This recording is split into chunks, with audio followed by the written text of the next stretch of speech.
Welcome to the annual 2025 recap of the Coldwell Banker Commercial, in case you missed it podcast. Now, this episode is a little different than our usual format. Instead of diving into a single topic that we've done over the past month, we're taking a step back to recap some of the biggest stories and milestones from across the world of CBC over the past year. But before we jump in, I just want to say thank you. Thank you to every broker, affiliate, staff member, and partner who continues to make our brand a dominant force in the commercial real estate space. It's because of you, Coldwell Banker Commercial now has been in business for over 120 years.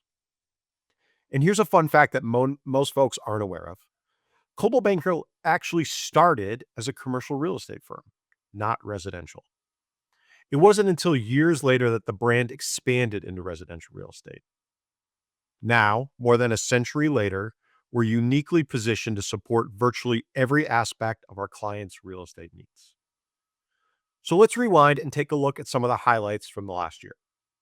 Now, this past year marked continued growth across our network. We proudly welcomed 5 new firms to CBC, including CBC Hubbard Hanson in Clermont, Florida, CBC Proper Investments in Mokina, Illinois, CBC Caris Capital in Libertyville, Illinois, CBC Flag City in Findlay, Ohio, and CBC Weaver Group in Hernando Beach, Florida. And a special shout out goes to our partners in Poland, who joined us with a flagship office and growing operation in the heart of Europe. Now, beyond these new firms, we also welcomed countless new professionals and teams across the network, and we're excited to share that we have a strong pipeline with 2 additional new firms expected to join us in the coming weeks. Now, all of this growth continues to strengthen our position in the commercial real estate space. According to MSCI rankings, we moved up and are now consistently ranked among the top 15 firms nationally for deal volume over $2.5 million. That places us in the top 1% of all firms across the country.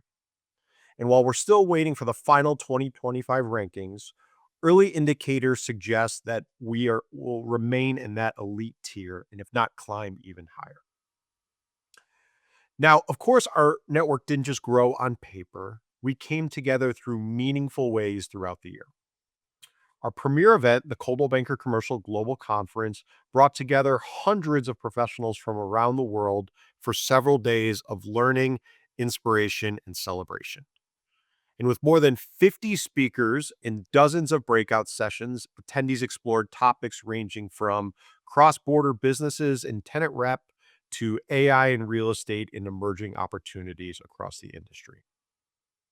We also gathered our top producers through our rebranded recognition event, which was formerly known as the Top 2 or Commercial Elite, to now the 1906 Club. In this past summer, we spent time with those qualifiers in Park City, Utah, and we had the chance to connect through fly fishing, from golf, hiking, and other shared experiences. And next year, for those who qualify, we're taking this new 1906 Club down to Puerto Rico. Now, beyond our own events, we also had the Coldwell Banker Commercial brand show up in industry events as well. We had a strong presence in major conferences such as ICSC events in Las Vegas, New York, and Texas. We participated in CCIM's C5 Summit in Chicago, multiple SIOR events, and then the Blueprint Conference focusing on technology, as well as the CREI Summit for all of our influencer friends out there. Everywhere the industry was gathering, Coldwell Banker Commercial was there. Now, throughout the year, we also continued to deliver consistent value through our content. From daily social media resources and weekly blog articles to multiple podcasts like you're listening to today, from Market Tales to Women in Coldwell Banker Commercial, leadership conversations, industry deep dives, you've had a steady stream of content to be able to share with your clients and help you grow your business. We also released multiple research pieces as well, including trend reports focusing on convenience stores and retail, land use, the 2025 Outlook, as well as mid-year Outlook as well, which gained national attention in outlets like Globe Street. And now also, hot off of the presses, the 2026 Outlook report is officially live. Now, this report highlights increasing investor and occupier interest across CRE, while also addressing ongoing challenges such as interest rates, tariffs, and construction costs.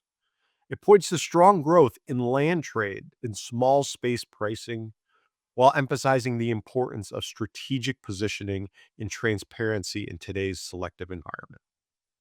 So we strongly encourage everyone to download the full report and use it as a resource as you plan for the year ahead. And that report is available on CBC Worldwide. On the innovation front, we made major strides in our tools and partnerships as well. We announced our upcoming partnership with Canva, which will allow brokers to create polished, on-brand marketing materials faster and easier than ever before. Now, launch is going to be coming in a few short weeks, so be on the lookout for more information soon. We also launched some generative AI functionality on CBC Worldwide, allowing our professionals to enhance their property descriptions, area descriptions, as well as their professional bios with just one click. Our demographics tool was completely rebuilt for a faster, more intuitive experience, now accessible directly within CBC Worldwide for seamless reporting and listing support. Commercial University also received significant updates, making it easier to access on-demand modules, browse webinars, and track learning progress. And we launched 2 new focused specialty groups, retail and land, designed to foster collaboration, share best practices, and help professionals grow within specific asset classes. And we've got more groups planned for next year ahead.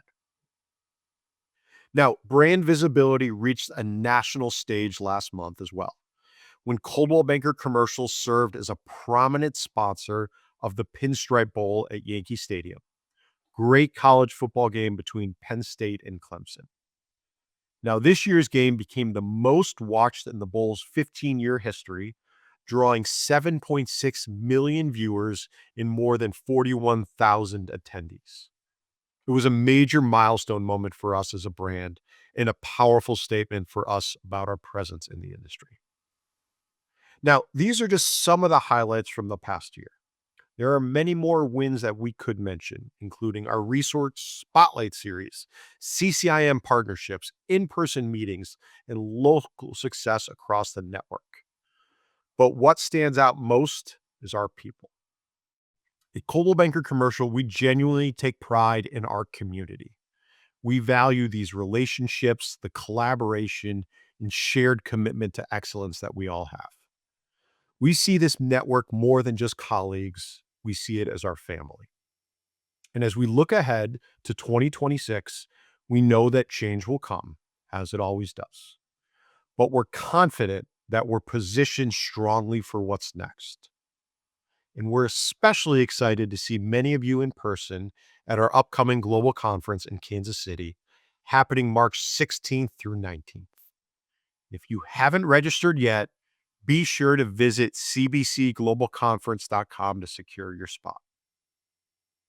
As always, don't forget to like, subscribe, and share this podcast with others who might be interested in learning more about our brand at Coldwell Banker Commercial.